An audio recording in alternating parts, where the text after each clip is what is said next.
Our first basic lesson is going to be how to hold the cello, which is not as simple as it may sound. There's 3 points of reference that we have to make sure that we're holding the cello correctly. So right here is my cello. Let me just go ahead and pull it out here. And one of the first things I want to show you about the cello is down here underneath it. This mechanism here, this is called the end pin. And this is going to be important for holding our cello because it's the main structure that holds the cello off the floor. So right here we have a adjusting screw. Let me go ahead and loosen that. And then what that allows us to do is we're going to take this metal rod of the end pin and we're going to pull it out.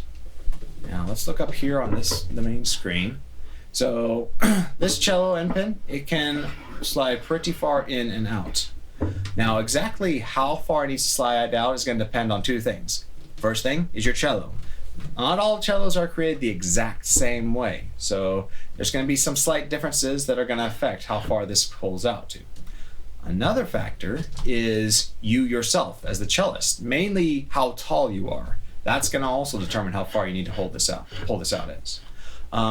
Pretty much what I like to tell students, make sure it's start first with making sure that the cello is about the spread of 2 hands or a little bit more apart. This one definitely is. Now I'm gonna tighten it, just simply tighten that screw there. Make sure it's solid.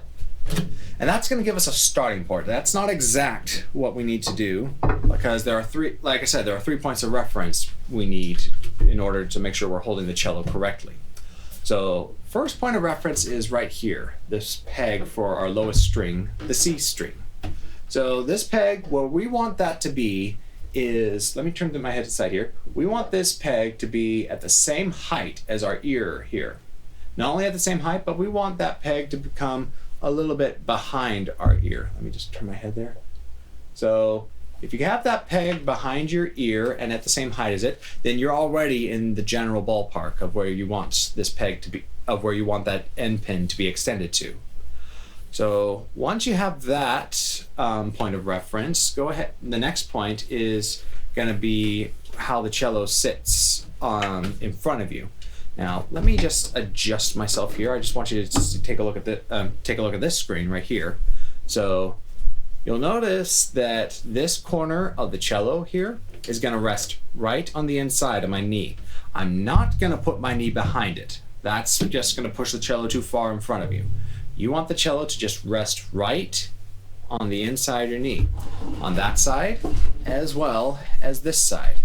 See, here's the knee on my left side here. I don't put it behind the cello. I just put it to the side so that this corner rests right on the inside of my knees. Pretty much this whole cello is going to rest between my knees. So that's our second point of reference. The third point is actually going to be right back here. This part of the cello, usually they call it like the button. This pretty much is this little bump in the back of the cello here. We want that to be resting against the upper part of our chest. And right now this is just a little low. So what I'm going to do is I'm just gonna go down here, take my end pin, loosen it a little. Oh, it already slid out some.